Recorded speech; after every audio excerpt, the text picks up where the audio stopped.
Hello students, कैसे हैं आप सब लोग। उम्मीद करते हैं आप सब लोग बहुत अच्छे होंगे। आज की क्लास में हम लोग पढ़ेंगे वेद। जैसा कि आपने थंबनेल पर आपने देखा होगा, वेद, ऋग्वेद, यजुर्वेद, सामवेद और अथर्ववेद। वेद से किस किस प्रकार के क्वेश्चंस पूछे जाते हैं, उन सब बातों को हम लोग जानने का प्रयास करेंगे। वेद, वेदों के संकलनकर्ता। सबसे पहली बात यह है, एक एक शब्द को हम लोग जानने का प्रयास करेंगे कि संकलन करता है तो हमने संकलन शब्द क्यों लिया है। तो हम आज पढ़ेंगे वेद। वेदों के संकलन करता है महर्षि द्वैपायन वेदव्यास। संकलन का अर्थ होता है एकत्रित करना, मतलब जिस प्रकार से वेद प्राप्त हुए उन वेदों को संकलित करना। मतलब यह है कि कृष्ण द्वैपायन वेदव्यास जी ने वेदों को रचा नहीं है, उन्होंने लिखा नहीं है, बल्कि उन्होंने उसको संकलित किया है। जो वेदों के विभिन्न मंडल, ऋग्वेद, यजुर्वेद, अथर्ववेद, इन सबको उन्होंने संकलित किया है, केवल केवल एक इन सबको एकत्रित किया है। तो इनके संकलनकर्ता कौन है? महर्षि कृष्ण द्वैपायन वेदव्यास।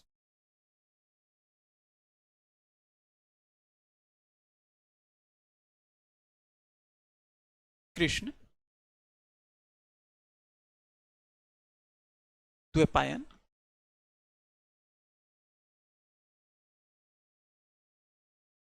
वेदव्यास, ये इनके संकलनकर्ता हैं।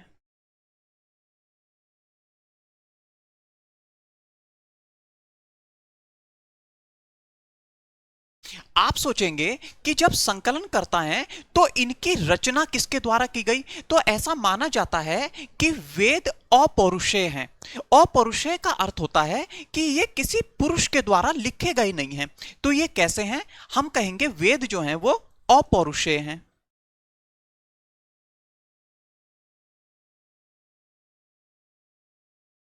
ठीक, यानी कि अपौरुषेय का मतलब है ये किसी व्यक्ति की रचना नहीं है। तो फिर आपके मन में ये प्रश्न आएगा, अगर किसी व्यक्ति की रचना नहीं है तो इनकी रचना किस प्रकार से हुई है। तो विभिन्न ऋषियों के द्वारा जब अपने ध्यान से जब उन्हें देवीय ज्ञान प्राप्त हुआ, उन्हीं ज्ञान को उन्होंने जब अपने पत्रों में लिखा, उससे वेद का निर्माण हुआ। और फिर जब अलग अलग ऋषियों द्वारा अलग अलग वेदों के विभिन्न मंडलों का ज्ञान प्रकाशित किया गया, उसी को एकत्रित किया कृष्ण द्वैपायन वेदव्यास जी ने। जब हम आगे पढ़ेंगे, ऋग्वेद में 10 मंडल हैं। 10 मंडल में विभिन्न ऋषियों के बारे में हम पढ़ेंगे। उन्होंने जब अपनी साधना से, अपने ध्यान से जो देवीय ज्ञान प्राप्त किया, उन्हीं ज्ञान को उन्होंने इसमें लिखा। इससे जो है वेदों की रचना हुई है। बाद में इन वेदों को संकलित कर दिया गया, तो इसीलिए वेदों को अपौरुषेय माना जाता है। ठीक है, यानी कि किसी भी व्यक्ति की ये रचना नहीं है। ठीक, अब इसके बाद वेद कितने प्रकार के हैं? तो हम कहेंगे कि वेद 4 प्रकार के हैं। वेद अपौरुषेय हैं और कृष्ण द्वैपायन वेदव्यास जी द्वारा संकलित किए गए हैं। 4 वेद हैं, जिसमें पहला है ऋग्वेद, दूसरा है यजुर्वेद, तीसरा है सामवेद, चौथा है अथर्ववेद। ठीक, इस प्रकार से ये 4 वेद हैं। अब किस किस प्रकार के क्वेश्चंस हमसे पूछे जाते हैं? जब इन चारों वेदों का संकलन हुआ तो इन चारों वेदों को सम्मिलित रूप से, इनको चारों को सम्मिलित रूप से कहते हैं संहिता। इनको सम्मिलित रूप से संहिता कहा जाता है। लेकिन ऋग्वेद, यजुर्वेद और सामवेद को, इन तीनों को सम्मिलित रूप से क्या कहा जाता है? वेद त्रयी कहा जाता है। वेद त्रयी, त्रयी का मतलब 3, और 3 वेद हैं ये वालों को, इनको कहा जाता है वेद त्रयी। तो आपसे पूछा जा सकता है कि संहिता में कौन कौन से आते हैं। तो कौन कौन से वेद आते हैं? ऋग्वेद, यजुर्वेद, सामवेद और अथर्ववेद, ये आते हैं संहिता में। और वेद त्रयी में कौन कौन से आते हैं? ऋग्वेद, यजुर्वेद और सामवेद, इन तीनों से वेद त्रयी है। अब इसी प्रकार से जैसे जैसे हम आगे बढ़ेंगे, हम एक एक वेद के बारे में जानने का प्रयास करेंगे। जैसे ऋग्वेद है, हम ऋग्वेद को पढ़ने का अब प्रयास करेंगे।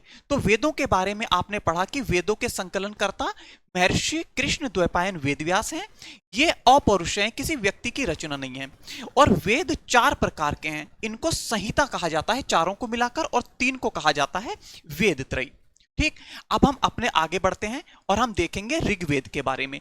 ऋग्वेद से किस किस प्रकार के प्रश्न पूछे जाएंगे, इन सब बातों को हम लोग जानने का प्रयास करेंगे। हमारा पॉइंट है ऋग्वेद।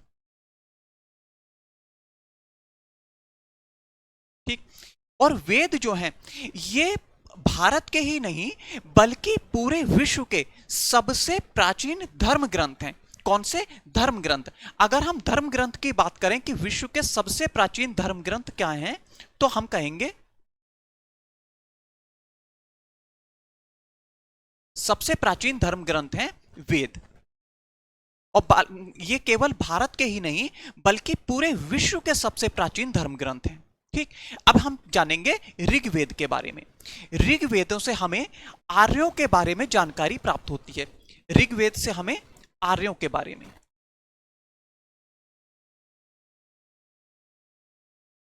ऋग्वेद से हमें आर्यों के बारे में जानकारी प्राप्त होती है।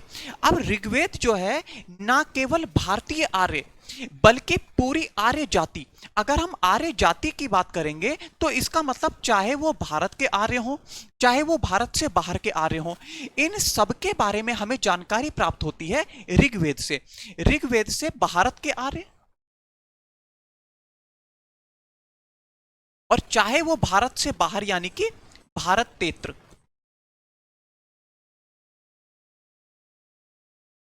ठीक है, चाहे भारत में आ रहे हो चाहे भारत से बाहर आ रहे हो, सबके बारे में जानकारी हमें ऋग्वेद से प्राप्त होती है। और ये ऋग्वेद जो है सबसे प्राचीन वेद, जैसा मैंने आपको बताया कि 4 वेद हैं, ऋग्वेद, यजुर्वेद, सामवेद और अथर्ववेद। इनमें सबसे पुराना वेद जो है वो ऋग्वेद है, सबसे प्राचीन वेद।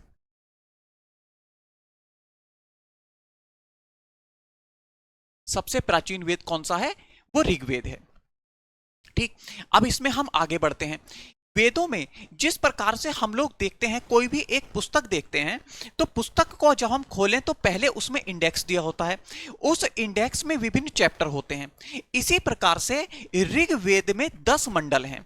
ऋग्वेद में 10 मंडल हैं। तो पहला जो है मंडल, प्रथम मंडल,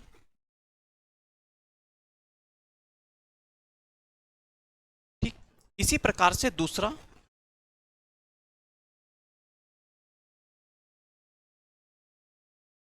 द्वितीय मंडल। ठीक है, ये जो प्रथम मंडल है इसके रचयिता,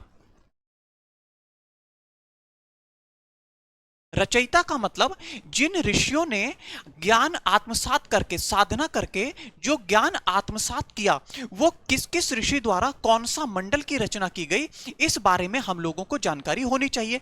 तो जो प्रथम मंडल है ये प्रमुख, मतलब एक ऋषि के द्वारा नहीं बल्कि विभिन्न ऋषियों द्वारा मिलकर इसका रचना हुई। तो इसके बारे में हमें कोई खासा अभी जानकारी नहीं है कि प्रथम मंडल में कौन कौन से ऋषि थे। तो हम कहते हैं कि प्रमुख ऋषियों द्वारा,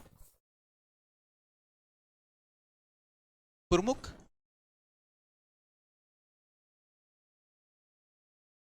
ऋषियों द्वारा इसकी रचना हुई।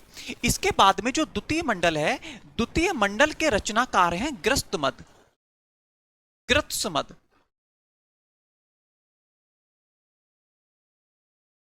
ग्रत्समद। ठीक, ग्रत्समद जो हैं ये द्वितीय मंडल के रचनाकार, मतलब ग्रत्समद ऋषि जी ने क्या किया होगा कि अपनी साधना की होगी और उस साधना से जो उन्हें देवीय ज्ञान प्राप्त हुआ, उस ज्ञान से उन्होंने द्वितीय मंडल की रचना की। जैसे आप थोड़ा सा और समझने का प्रयास कीजिए, अगर मैं कहूं जैसे मैं आज आपको वेदों के बारे में पढ़ा रहा हूं, तो मैंने कोई साधना करके ज्ञान प्राप्त नहीं किया है, बल्कि मैंने पुस्तकें पढ़ी हैं, मैंने किसी टीचर से पढ़ा है, मैंने किसी बुक के माध्यम से या क्वेश्चन पेपर के माध्यम से जो ज्ञान अर्जित किया वही ज्ञान मैं आपको दे रहा हूं। लेकिन जो ये ऋषि थे जैसे गृत्समद हैं, इन्होंने किसी पुस्तक का या धर्म ग्रंथ का अध्ययन करके ज्ञान प्राप्त नहीं किया, इन्होंने किसी गुरु से ज्ञान प्राप्त नहीं किया, बल्कि इन्होंने साधना करके जो इन्होंने देवीय ज्ञान प्राप्त किया, उस देवीय ज्ञान से इन्होंने ऋग्वेद के द्वितीय मंडल की रचना की। इस प्रकार से आप लोग समझने का प्रयास कीजिए। इसके बाद आता है तृतीय मंडल। तृतीय मंडल के रचनाकार हैं विश्वामित्र। तृतीय मंडल के रचनाकार हैं विश्वामित्र। चतुर्थ मंडल,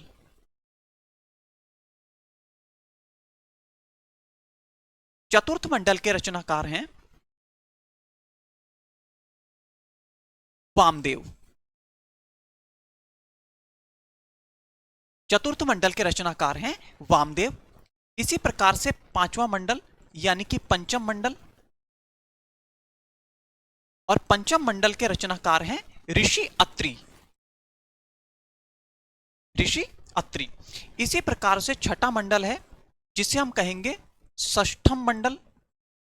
षष्ठम मंडल के जो रचनाकार हैं वो हैं भारद्वाज। ठीक। इसी प्रकार से सातवां मंडल है सप्तम। सप्तम मंडल के रचनाकार हैं महर्षि वशिष्ठ जी। ठीक। इसी प्रकार से आगे और देखेंगे आठवां मंडल, अष्टम मंडल। अष्टम मंडल के रचनाकार हैं कर्णव तथा अंगिरा।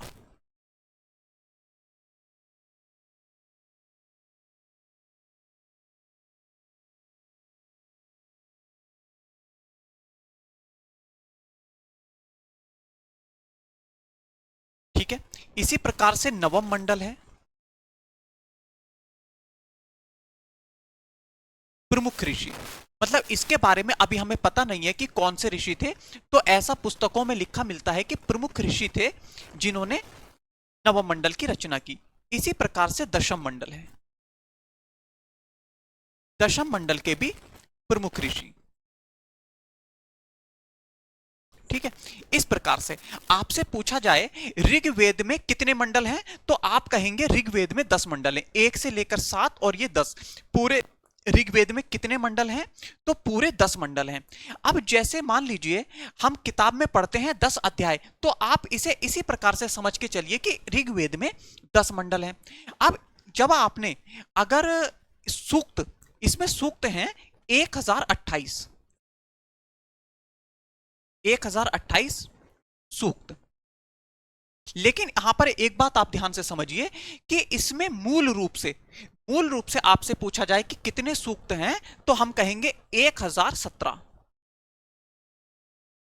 1017 सूक्त हैं मूल रूप से। ठीक। और 11 सूक्त जो हैं वो बाल खिल्ले।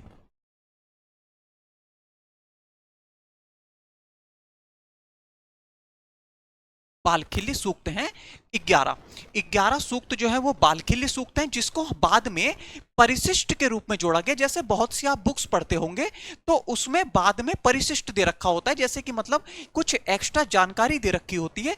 इस प्रकार से ऋग्वेद में 10 मंडल और 1017 सूक्त जो है वो मूल रूप से हैं, और 11 सूक्तों को बाद में जोड़ा गया जिन्हें बालखिल्य कहा गया। और इसमें फिर कुछ ऋचाएं, ऋचाओं का मतलब है मंत्र से, और मंत्रों की संख्या जो है वो 10,462 है। अब ऐसा हो सकता है कि आपने कोई बुक पढ़ी हो और उसमें मंत्रों की संख्या अलग दे रखी हो। जैसे मैंने कई जगह देखा कि 10,500 कुछ करके वहां पर संख्या दे रखी है। लेकिन मैं जो आपको पढ़ा रहा हूं, ये मैं आपको पढ़ा रहा हूं, एक पुस्तक आती है, एक तो ल्यूसेंट में, ल्यूसेंट के जो जनरल सामान्य ज्ञान है उसके आधार पर भी 10,462 सूक्त हैं। 10,462। ठीक है। और इसी प्रकार से एक और बुक आती है प्राचीन इतिहास की, केसी श्रीवास्तव जी की। उस बुक में भी मंत्रों की संख्या 10,462 है। तो आप लोग जब भी एग्जाम में जाएं तो यही 10,462 लगाने का प्रयास करें। अगर आपको कहीं पर मंत्रों की संख्या कुछ अलग लगती है तो आप कंफ्यूज ना हो, ठीक है। तो 10,462 इसमें मंत्र हैं। अब यहां पर हम कुछ और बातों को जानने का प्रयास करेंगे। देखिए, प्रथम मंडल से लेकर द्वितीय सप्तम मंडल तक यहां पर देखिए। अब ये जो दूसरे मंडल से लेकर सातवें मंडल तक, दूसरे से लेकर सातवें मंडल तक जितने भी मंडल हैं ये सबसे प्राचीन मंडल हैं। ये सबसे प्राचीन मंडल हैं, ठीक। तो दूसरे से लेकर सातवें तक जितने भी मंडल हैं ये सबसे प्राचीन मंडल हैं। मतलब अगर कोई बुक लिखी जा रही है तो भाई पहले पहला चैप्टर लिखा जाएगा, फिर सेकंड चैप्टर लिखा जाएगा, फिर थर्ड। लेकिन ऐसा नहीं था, यहां पर दूसरे से सातवें तक सबसे प्राचीन मंडल है और पहला और 10वां, पहला और 10वां मंडल इनको सबसे बाद में जोड़ा गया, सबसे बाद में, ठीक। इनको सबसे बाद में जोड़ा गया। किस किस मंडल को? प्रथम मंडल और दशम मंडल। पहला और 10वां मंडल ये सबसे बाद में जोड़ा गया। और अगर सबसे बाद में जोड़ा गया है तो इसका मतलब ये पहला और 10वां मंडल जो है ये नवीनतम मंडल है। मतलब पहला और 10वां केवल 2 मंडल ये सबसे नवीनतम मंडल हैं, ठीक। और दूसरे से लेकर सातवें तक सारे 2, 2, 4 और 2, 6, ये जो 6 मंडल हैं ये सबसे प्राचीनतम मंडल हैं। इतनी बात आप लोगों ने समझने का प्रयास किया होगा। जितनी भी बातें मैंने आपको बताई इनसे सबसे ही क्वेश्चंस पूछे जाते हैं। अब हम कुछ मंडल की विशेषताओं को जानने का प्रयास करेंगे। ये जो तीसरा मंडल है, तीसरे मंडल की रचना की गई विश्वामित्र जी द्वारा। तीसरे मंडल की रचना विश्वामित्र ने की। इस मंडल की विशेषता है कि इसी से हमें सूर्य देवता सावित्री के को समर्पित गायत्री मंत्र का उल्लेख हमें मिलता है। किससे? तीसरे मंडल से। ऋग्वेद का तीसरा मंडल जो विश्वामित्र जी द्वारा रचित है इसमें गायत्री मंत्र का उल्लेख किया गया है। गायत्री मंत्र का ग्रीन कलर आपको दिखाई दे रहा होगा, वैसे दिख तो ठीक रहा है, ठीक है। गायत्री मंत्र का उल्लेख किया गया है किसमें? तृतीय मंडल में। और किसको समर्पित है? यह सूर्य देवता सावित्री को समर्पित है, ठीक। इस प्रकार से तीसरे मंडल की विशेषता है। और दूसरे मंडल की रचना किसने की है? तो ग्रत्समत द्वारा की गई है। चौथे मंडल की रचना किसने की है? वामदेव जी ने चौथे मंडल की रचना की है। पांचवें मंडल की रचना ऋषि अत्रि जी ने की है। छठे मंडल की रचना भारद्वाज जी ने की है। और इसी प्रकार से सप्तम मंडल की रचना वशिष्ठ जी द्वारा की गई है। इसकी विशेषताओं को हम लोग जानने का प्रयास करेंगे। ये जो सातवां मंडल है, सप्तम मंडल में, सप्तम मंडल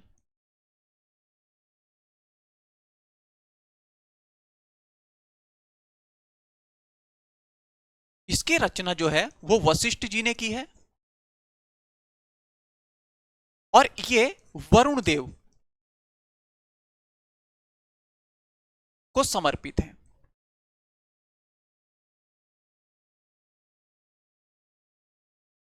ये वरुण देव जी को समर्पित है। सप्तम मंडल वशिष्ठ जी द्वारा रचित है और वरुण देव को समर्पित है। और इसी मंडल में हमें 10 राज्य युद्ध, 10 राज्य युद्ध, देखिए 10 राज्य युद्ध के बारे में जानकारी मिलती है। इस 10 राज्य युद्ध की जानकारी हमें किस मंडल से मिलती है? ऋग्वेद के 7वें मंडल से हमें 10 राज्य युद्ध के बारे में जानकारी मिलती है। अब ये 10 राज्य युद्ध अगर लड़ा गया तो भाई इसके कोई 2 पक्ष तो रहे होंगे। तो इसका पहला पक्ष था कुरु, एक था भरत कबीला, एक था पुरु कबीला, ठीक है। एक था भरत कबीला और एक था पुरु कबीला। ये दोनों कबीले थे। भाई कबीले का अर्थ क्या हुआ? कबीले का अर्थ आप ऐसे कह सकते हैं जैसे किसी क्षेत्र में बहुत से घर हैं या बहुत से गांव हैं, तो उसका एक राजा था, उस पूरे को कबीला कहा जाता था, उसका एक राजा होता था। जैसे इस भरत कबीले के जो राजा थे वो थे सुदास, और इनके पुरोहित थे वशिष्ठ जी। इनके पुरोहित थे वशिष्ठ जी। और ये जो पुरु कबीला था इसमें 10 राजा थे, इनके पुरोहित थे विश्वामित्र, और इनके जो इसमें 10 राजा थे, इधर जो थे वो 10 राजा थे।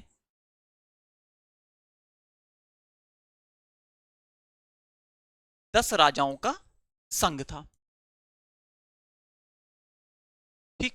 और इसके जो पुरोहित थे वो थे विश्वामित्र, ठीक। ये 10 राजाओं का एक संघ था। इनके पुरोहित थे विश्वामित्र जी, और इनके नेता सुदास और वशिष्ठ जी इनके पुरोहित थे। इन दोनों के बीच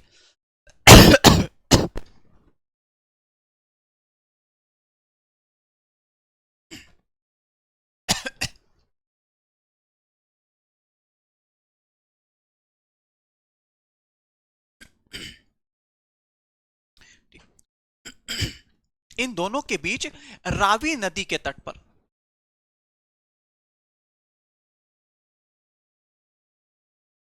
रावी नदी, रावी नदी को परुष्णी नदी भी कहा जाता है, परुष्णी, ठीक। रावी नदी के तट पर इन दोनों के बीच युद्ध हुआ, और इस युद्ध में यह भरत कबीला विजयी रहा, भरत कबीला विजयी रहा। और इसी भरत जो है विजयी होने के बाद यही कबीला आर्यों का चक्रवर्ती सम्राट बन गया, मतलब पूरे क्षेत्र पर इसका राज हो गया। और कहा जाता है कि इसी भरत कबीले के आधार पर, क्योंकि भरत कबीला विजयी रहा, इसी के आधार पर हमारे देश का नाम भारत रखा गया, ठीक।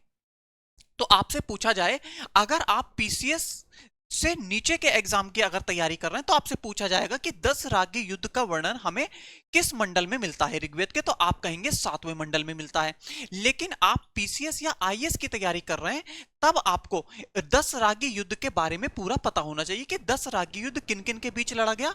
तो आप कहेंगे भरत कबीला और पुरु कबीले के बीच लड़ा गया। सुदास और वशिष्ठ इनके पुरोहित थे, सुदास इसके नेता थे। कौन विजयी रहा? तो भरत कबीला विजयी रहा, और इसी के नाम पर हमारे देश का नाम भारत पड़ा, ऐसी मान्यता है, ठीक है। तो ये 7वें मंडल की कुछ विशेषताएं हैं जो हमें पता होनी चाहिए। रावी नदी को ऋग्वेद में पुरुषनी कहा गया था। अब ये अभी आप इतना जान लीजिए, अभी मैं आपको जब ऋग्वेदिक नदियां आपको पढ़ाऊंगा तो उसमें सारी नदियां, कि सिंधु नदी को क्या कहा जाता था, सतलज को क्या कहा जाता था, वो सारी चीजें ऋग्वेद में मैं आपको पढ़ाने का, कुछ नदियों को पढ़ाने का मैं प्रयास करूंगा। क्योंकि कई बार पूछ लिया जाता है कि सतलज नदी को ऋग्वेद में क्या कहा गया, तो आप कहेंगे कि सतलज को शतुद्री या शद्रु के नाम से सतलज को जाना जाता है, ठीक है। इस तरह से कुछ चीजों को हम लोग जानने का प्रयास करेंगे। ये मंडल पे हम चल रहे हैं, ये हुआ 7वां मंडल। इसके बाद हम देखेंगे 8वां मंडल,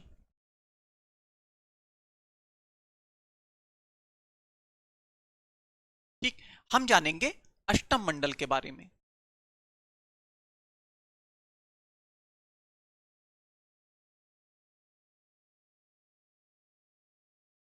अष्टम मंडल, अष्टम मंडल के रचयिता कौन थे? अष्टम मंडल के रचयिता थे कर्णव और अंगिरा। अष्टम मंडल के रचयिता थे कर्णव तथा अंगिरा, अंगिरा ऋषि जी, ठीक। इसमें हस्तलिखित ऋचाओं को, कैसी हस्तलिखित ऋचाओं को खिल कहा जाता है, यह इसकी विशेषता है। अष्टम मंडल में हस्तलिखित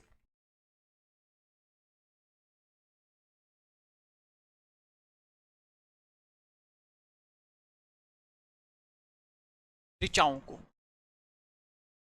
क्या कहा जाता है? खिल कहा जाता है।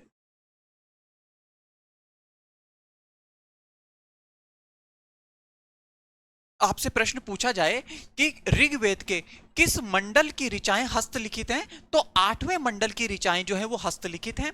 और खिल नामक ऋचाएं किस मंडल में हैं, तो वो 8वें मंडल में हैं। ठीक, इतनी बात आप लोग ध्यान रखेंगे। इसके बाद आता है नवम मंडल।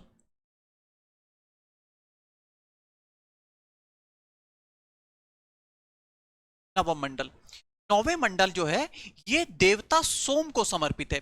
नवम मंडल किसको समर्पित समर्पित है? देवता सोम को। ठीक, देवता सोम को समर्पित है नवम मंडल। यहीं पर नौवें मंडल में एक ऋषि अंगिरस के द्वारा रचित एक कथन आता है। वो कथन है अंगिरा। अंगिरस ऋषि द्वारा रचित एक कथन आता है, मैं कवि हूं,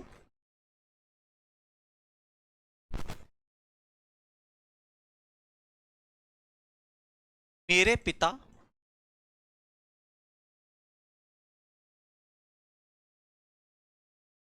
वैद्य हैं, मेरी माता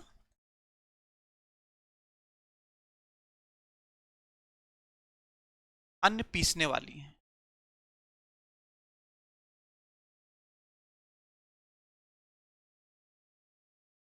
ये कथन है। अब ये कथन किसके द्वारा कहा गया है? ऋषि अंगिरस के द्वारा। और ये किसमें है? ये नवम मंडल में है। तो आपसे ये कथन देकर पीसीएस जैसे एग्जाम में पूछा जाता है कि निम्नलिखित कथन ऋग्वेद के किस मंडल में है। और किस मंडल में है? तो नौवें मंडल में है। और नौवां मंडल किसको समर्पित है? देवता सोम को समर्पित है। और ये कथन किसने कहा है? अंगिरस ऋषि ने। अंगिरस ऋषि ने कहा कि मैं कवि हूं, मेरे पिता वैद्य हैं और मेरी माता अन्न पीसने वाली है। इस प्रकार से ये नवम मंडल की विशेषता है। इसके बाद हम लोग 10वें मंडल को जानने का प्रयास करेंगे। 10वें मंडल के बारे में कहा जाता है कि 10वें मंडल में जो वर्ण आश्रम में चतुर्वर्ण है, चारों वर्णों का वर्णन किसमें किया गया है? 10वें मंडल में।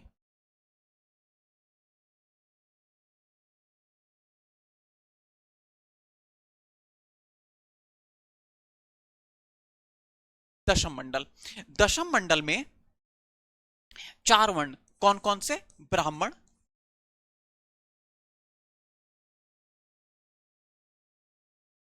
क्षत्रिय, वैश्य और शूद्र। ठीक, ब्राह्मण, क्षत्रिय और वैश्य शूद्र का जो वर्णन किया गया है वो दशम मंडल में किया गया है। ठीक है, दशम मंडल के पुरुष सूक्त में, पुरुष सूक्त में, पुरुष सूक्त में किया गया है। ब्राह्मण, क्षत्रिय, वैश्य, शूद्र का वर्णन किया गया है।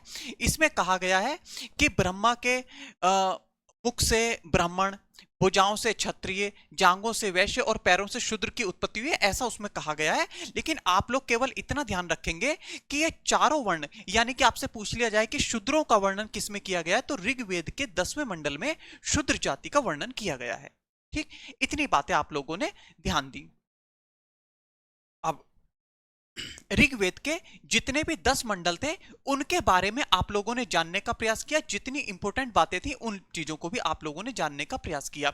इसके बाद ऋग्वेद की जो भी अतिरिक्त बातें होंगी वो सारी ही बातें आपको पीडीएफ में मिल जाएंगी, क्योंकि पीडीएफ में मैं लगातार अध्ययन करके नए नए फैक्ट्स, नई नई चीजें उसमें लिखता रहता हूं। ये जितनी चीजें हैं ये एग्जाम में पूछी जाती रहती हैं, वो चीजें मैंने आपको पढ़ा दी हैं। ठीक, इसके बाद हमने देखा कि ऋग्वेद में बहुत सी नदियों का वर्णन आता है। ऋग्वेद में बहुत सी नदियों का वर्णन आता है। अच्छा हां, अभी यहां पर एक बात और, ऋग्वेद सभी जितने भी वेद हैं उनके कुछ शाखाएं हैं, उन शाखाओं को चरण कहा जाता है। ऋग्वेद की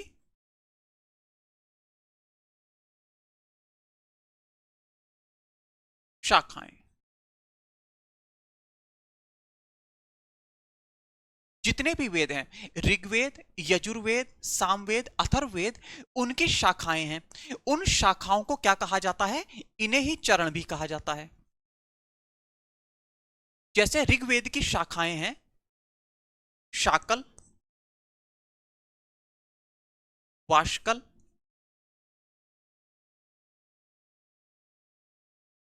अश्वलायन, शंखायन और मंडूकायन।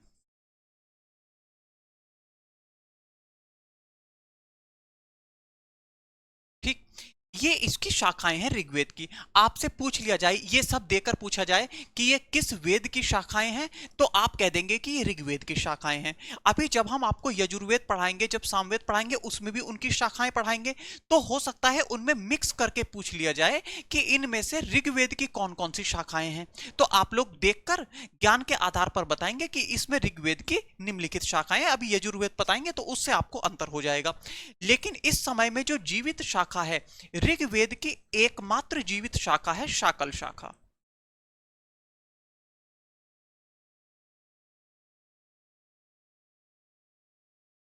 ठीक है, आपसे पूछा जाए कि ऋग्वेद की वर्तमान में जीवित शाखा कौन सी है, तो वो शाकल शाखा है। और शाकल, वाष्कल, अश्वलायन, शंखायन, मंडुकायन, ये सब क्या है? ये सब ऋग्वेद की शाखाएं हैं। ठीक, आगे बढ़ जाते हैं। हम पढ़ रहे थे ऋग्वेदिक नदियां।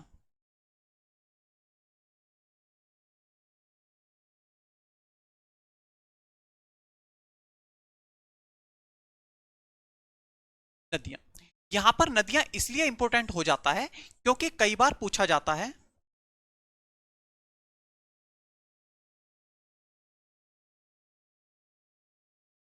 आधुनिक नाम, और यहां हम देखेंगे ऋग्वैदिक नाम।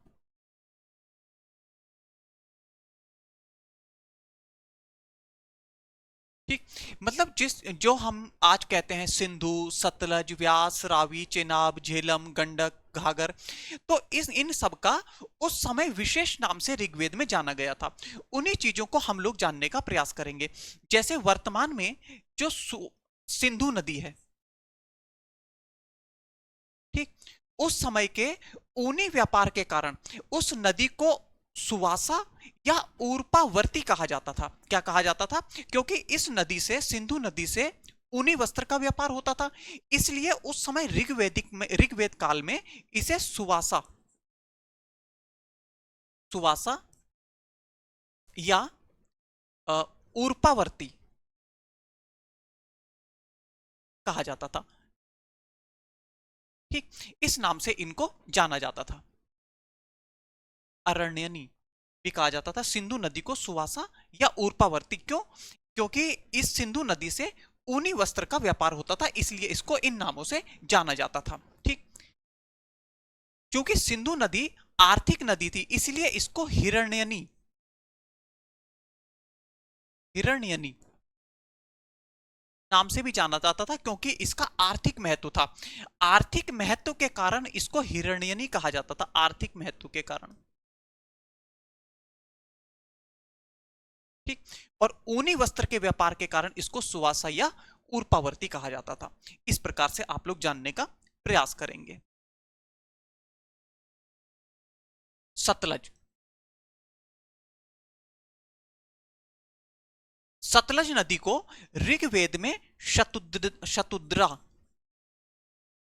शतुद्री या शद्रु, ठीक, कई जगह पर शतुद्री मिलता है, कई जगह पर हो सकता है इसी शतुद्री को एब्रीवेशन करके शद्रु कर दिया गया हो, तो सतलज नदी को शतुद्री या शद्रु कहा जाता था।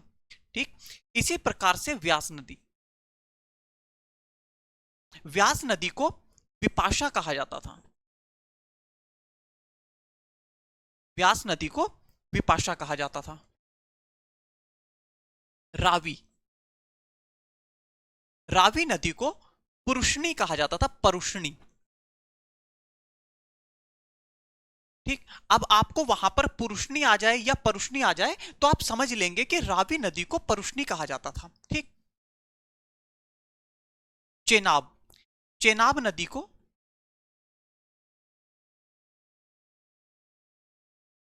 अस्किनी कहा जाता था, अस्किनी।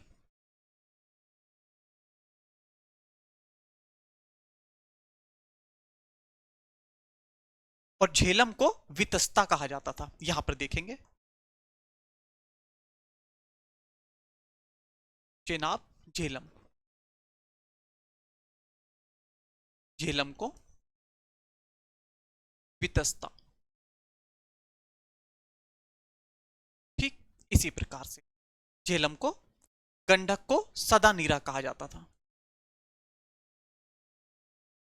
गंडक नदी को सदा नीरा।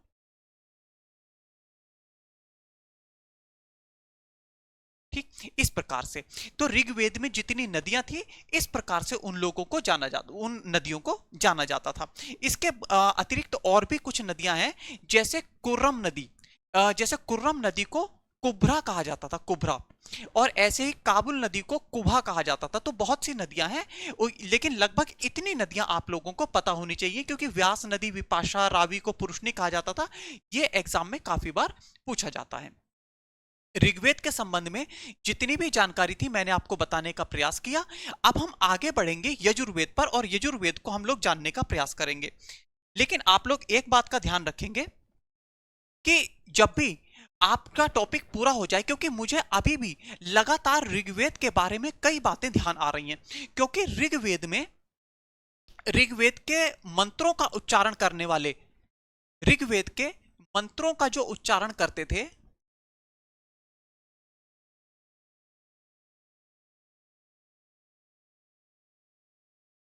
उन ऋषियों को होत्री कहा जाता था, होत्री। ठीक है, इस तरह से आप लोगों को इतनी बात पता होनी चाहिए, मंत्रों का उच्चारण करने वालों को होत्री कहा जाता था। ऐसे और भी बहुत सारी बातें हैं, याद तो मुझे बार बार आ रही है कई सारी बातें, वो मैं आपको बताता चला जा रहा हूं। ठीक, इस प्रकार से आगे हम पढ़ेंगे यजुर्वेद। अब जो यजुर्वेद है, यजुर्वेद में जो ऋग्वेदिक मंत्र हैं, इसके बाद में यजुर्वेद में जब यज्ञ किए गए, यज्ञ करने की विधि, यज्ञ करने की विधि का मतलब हुआ कि जो कर्मकांड ऋषियों के द्वारा किए जाते थे,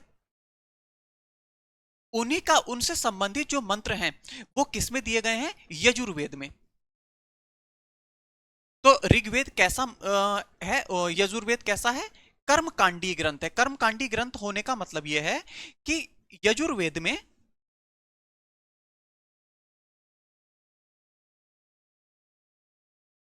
यजुर्वेद, यजुर्वेद किस प्रकार का वेद है?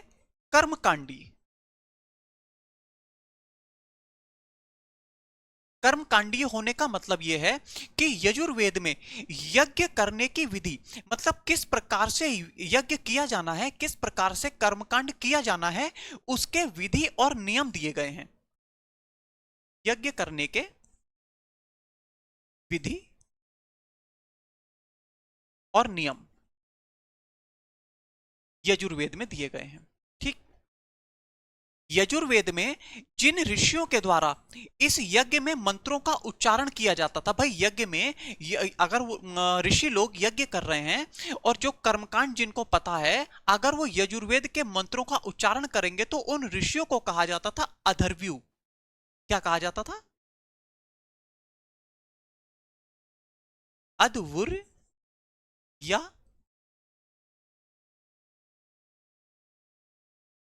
अब मैं ये दो दो शब्द इसलिए हैं, जैसे किसी पुस्तक में तो लिखा मिलता है अधभुर और किसी पुस्तक में लिखा मिलता है अधवर्यु। ठीक, तो जिस प्रकार का भी आपके एग्जाम में पूछा जाए, तो अधर्व्यू हो या अधूर्य हो, तो आप समझ लेंगे कि यजुर्वेद के जो यजुर्वेद के मंत्रों का उच्चारण करने वाले जो ऋषि थे, उनको जो है अधवर्यु या अधूर्य कहा जाता था। अब ऋग्वेद जो है, अब देखिए यहां पर एक बात और समझने का आप लोग प्रयास कीजिए। मैंने आपको बताया कि 4 वेद थे, ऋग्वेद,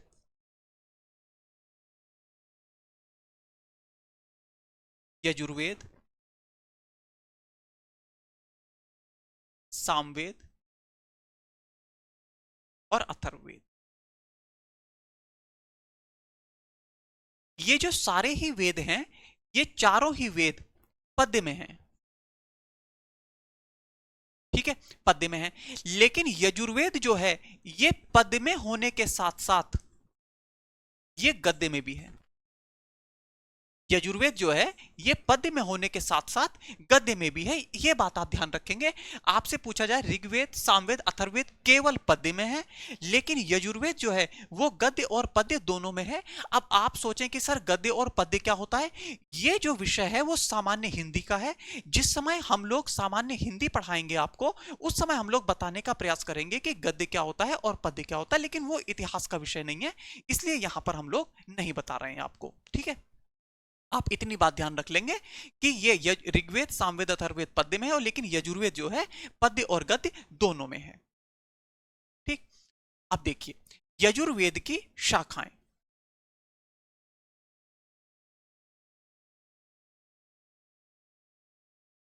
यजुर्वेद, यजुर्वेद की दो शाखाएं हैं। एक है शुक्ल यजुर्वेद,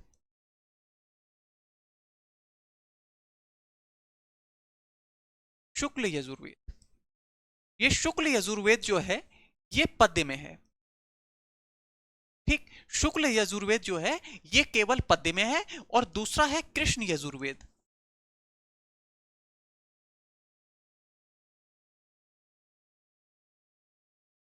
कृष्ण यजुर्वेद, ठीक, और ये कृष्ण यजुर्वेद जो है ये पद्य और गद्य दोनों में है।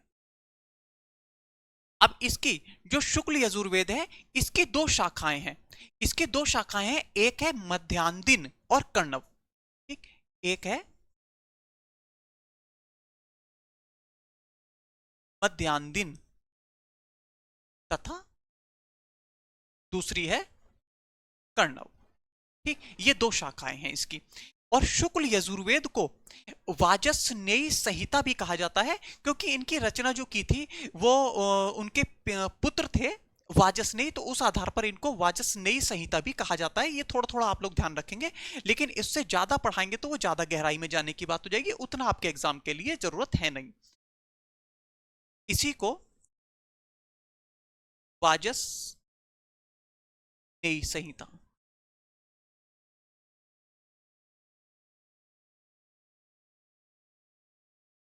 ठीक, वाजस्नेयी संहिता भी कहा जाता है। ऐसे ही कृष्ण यजुर्वेद जो पद्य और गद्य दोनों में है, इसकी भी कुछ शाखाएं हैं, जैसे काठक, कपिष्ठल, जैसे काठक, कपिष्ठल, ठीक, मैत्रायणी,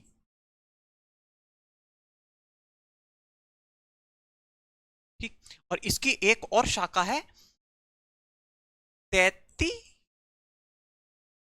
तरीय शाखा। इस प्रकार से कृष्ण यजुर्वेद की कुछ शाखाएं हैं, काठक, कपिष्ठल, मैत्रायणी और तैतीतरीय शाखा। ये जो तैतीतरीय शाखा है, इसी शाखा को इसी शाखा को एक संहिता के नाम से जाना जाता है, आपस्तंभ संहिता। क्या कहेंगे? आपस्तंभ संहिता।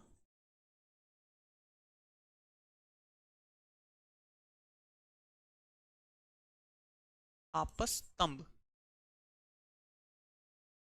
संहिता,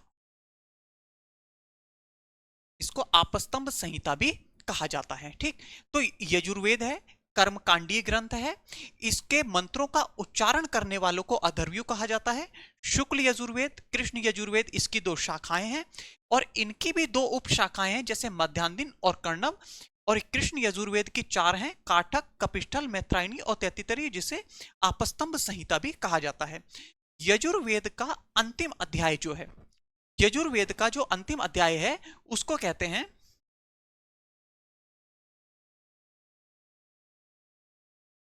ईशावास्य उपनिषद। ठीक है, और इसी को ईशावास्य उपनिषद को ही ईशोपनिषद भी कहा जाता है।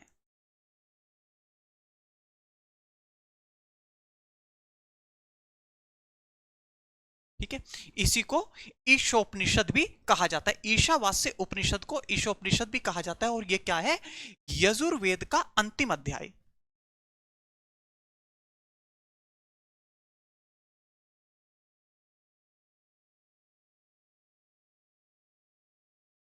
अब एक बात और आप समझने का प्रयास कीजिए कि देखिए, ये है तो ईशावास्य उपनिषद जो है, ये ईशोपनिषद, ये एक उपनिषद है, ये एक उपनिषद है। लेकिन मैंने बताया क्या कि ये यजुर्वेद का भाग है। तो एकमात्र उपनिषद है जो संहिता का भाग है। संहिता का मतलब क्या हुआ कि यजुर्वेद जो है, ऋग्वेद, यजुर्वेद, सामवेद, अथर्ववेद क्या है, संहिता है। लेकिन यहां मैंने कह दिया उपनिषद, तो एकमात्र उपनिषद है ईशावास्य उपनिषद, जो कि संहिता का भाग है। और कोई ऐसा उपनिषद नहीं है, अलग सारे उपनिषद अलग हैं, लेकिन एकमात्र उपनिषद है जो संहिता का भाग है। ठीक। तो आज मैंने आपको ऋग्वेद और यजुर्वेद पढ़ाने का प्रयास किया। आप लोगों ने बहुत सी चीजों को जाना होगा, लेकिन एक बात मैं आपको बता दूं कि जब हम इतिहास, कोई भी विषय हो वैसे तो, जितना ज्यादा हम रिवाइज करेंगे, जितना ज्यादा हम उससे संबंधित क्वेश्चंस को करने का प्रयास करेंगे, तभी चीजें याद होती है। क्योंकि आज हमने नए नए शब्दों को देखा होगा। कल हम पढ़ेंगे सामवेद, अथर्ववेद और उसके उपवेद हम लोग जानने का प्रयास करेंगे। आज के लिए इतना ही, कल फिर मिलते हैं। धन्यवाद। नीलमणि एजुकेशन पे बहुत बहुत आपका स्वागत है। ठीक।